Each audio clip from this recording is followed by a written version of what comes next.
As I mentioned in the previous video, the idea of adulthood that I want to highlight in this lecture is not primarily about the social, cultural, and age-specific markers that one normally associates with being an adult. Higher education does not become higher just because the students we meet have, for example, reached a certain age, moved away from home, or started to become more independent in their studies.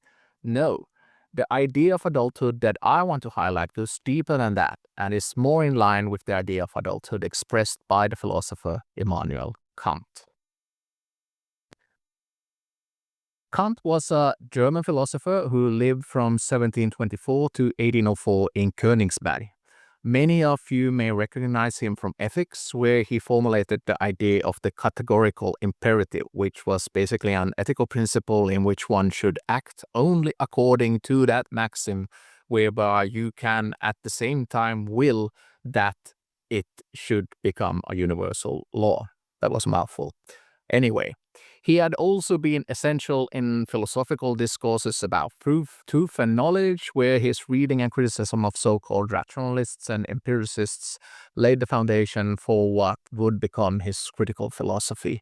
To summarize this brief introduction, Kant was a giant in his time, and his thinking still has a great bearing on philosophy to this day.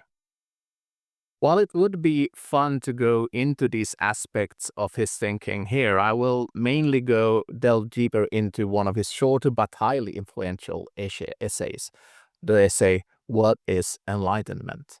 This essay was written in 1784, and it was also written in response to the same question that had been asked the year before by the Reverend Johann Friedrich Söllner, an official in the Prussian government.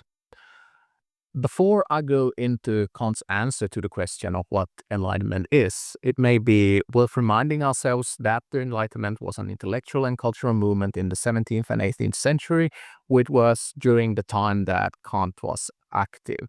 It should be largely understood as a critique of traditional authorities such as the church and the monarchy. The emphasis was thus on developing your rational and critical thinking, as well as advocating for freedom, equality, and education as fundamental human rights. These ideas had far-reaching consequences that are also said to have culminated in the French Revolution, which challenged the established ecclesiastical and political order by putting the ideals of the Enlightenment into practice. Kant's essay should thus be seen as an attempt to describe the ideals of this intellectual and cultural movement. He does so already in the first paragraph of the essay when he wrote, "Enlightenment is man's emergence from his self-imposed immaturity." Several interesting things emerge here. First, immaturity is opposed to enlightenment. Being immature means that you are not fully enlightened then. Second, he emphasizes that this immaturity is self-imposed, implying that it is up to individuals to become enlightened, that is, to abandon an immature existence and instead appear as an adult. The Enlightenment can basically be described as an emancipatory movement where people wanted the right to freely think for themselves and to be free themselves from established authorities. What Kant thus makes visible is that an unenlightened person, that is someone who is immature, is someone incapable to use one's understanding without guidance from another. As he explains, this is a consequence of man becoming lazy and cowardly due to the work of those with the power to keep them docile, giving them fewer and fewer needs to think for themselves. As Kant writes, "If I have a book to serve as my understanding, a pastor to serve as my conscience, a physician to determine my diet for me, and so on, I need not exert myself at all. I need not think. If only I can pay, others will readily undertake that irksome work for me." As Kant reasons, in this way, man is lulled into a relationship with authority where one becomes dependent on their benevolence and protection. You lose the ability to think for yourself because others will do it for you. To become mature and thus to take responsibility for life itself also appears as a dangerous undertaking according to Kant.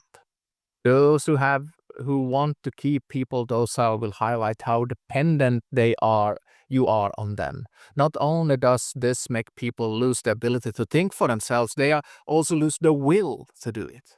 Then they don't just become dependent on someone thinking for them.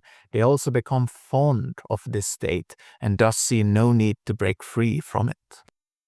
Thus, like a child who trusts in their parents' ability to protect them, the unenlightened person lives in a state where they can't or even don't even want to break free from the dependence they have to those in power.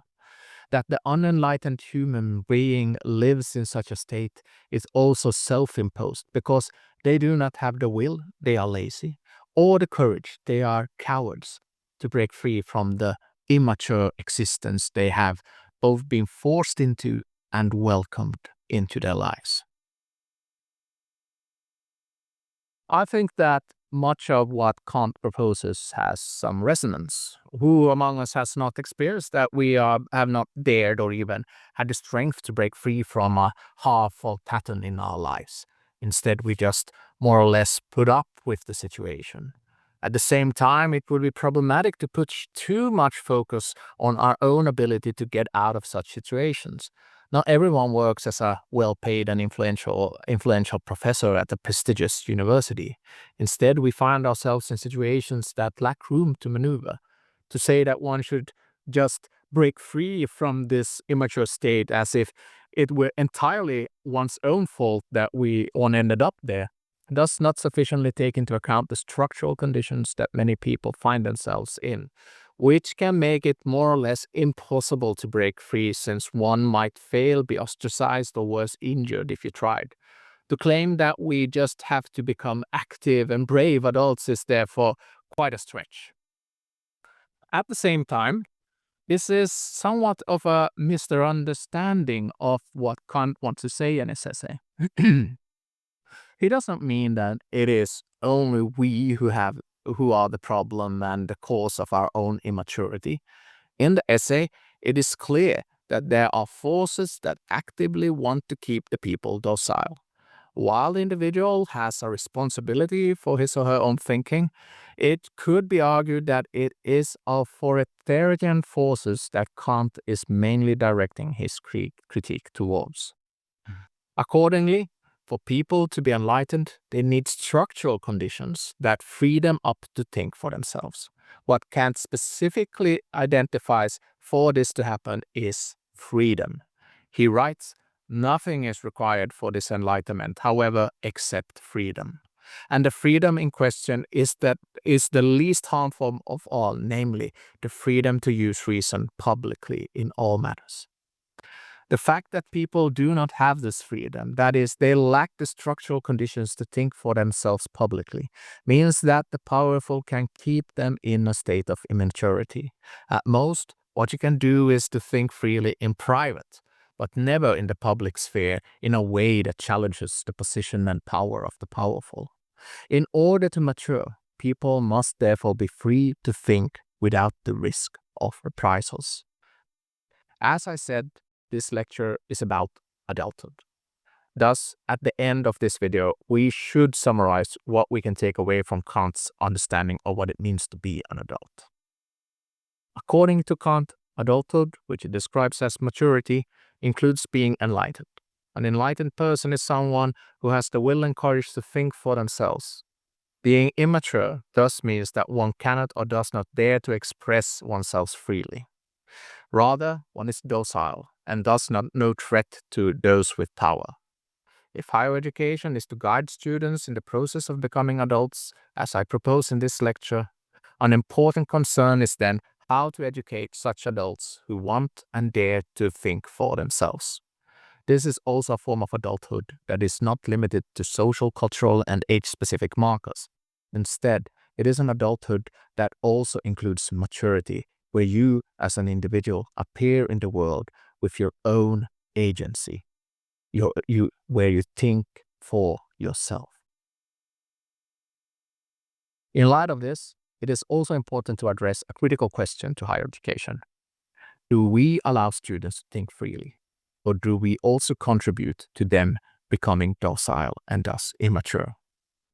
This question highlights how higher education too is part of the structures that dispose of power in society. In this video, I will not go into how we can break free from these structural conditions. I will just say that an institution of higher education that wants to guide emerging adults must also be willing to identify the structures that hinder their ability to carry out this task. One further point. Kant does not suggest that we should not convey knowledge to the students. Kant's ideal was most likely that we should all become philosophers who were extremely educated. To think that he would have opposed the transmission of knowledge is thus a bit far-fetched. At the same time, the dissemination of knowledge cannot become everything that higher education offers. We also need to create opportunities where students can, so to speak, think freely. In the next video, I will develop Kant's reasoning with the help of the Dutch and educational philosopher Gert Biesta's thinking in relation to adulthood. But before I go here, however, I would like to highlight how Kant concludes his essay. At the end, Kant asks if we presently live in an enlightened age. His answer is no. According to him, the forces that want to limit man's ability to think freely are so strong that it cannot be said that his time was particularly enlightened. At the same time, the spirit of enlightenment challenging these forces, there was a momentum that allowed humanity to emerge as free-thinking persons. It was beginning to happen. There was a momentum towards a more adult future. Kant wrote then, if it is now asked, do we presently live in an enlightened age? The answer is no, but we live in an age of enlightenment. Like Kant, we too should ask ourselves, is our time enlightened? Kant's question is especially relevant in so-called liberal democracies, which is the political system that prevails in most European and North American nations. Liberal democracies are being challenged. One strength of liberal democracy is that they offer a reasonable level of freedom and rights to their citizens to think for themselves. At the same time, I think that most people have seen and perhaps experienced for themselves how political and economic forces have tried to work against our ability, will, and right to think freely and publicly. In some nations, there is also an active campaign with the aim of obtaining economic advantage or by obtaining and consolidating political power to dismantle liberal democratic structures and norms, in particular by dismantling economic, legal, and social institutions and by questioning whether everyone should have equal rights. And yes, higher education is one of those institutions that are being challenged due to this right now. The challenge that Kant identified in his time are then challenges we still see today. His challenge to all of us is thus to break free from an immature approach in our time and challenge the so-called authorities who want to keep us immature. Kant would want us to appear as adults. I therefore leave you with this question. If our time is not enlightened, and we are being pushed towards less and less freedom, and thus the opportunity to think freely, what responsibility does higher education have to equip students to challenge this trend? Does this not mean that we have an urgent responsibility to guide students in becoming adults in a time that wants to keep them immature? Something to think about. I'll see you in the next video.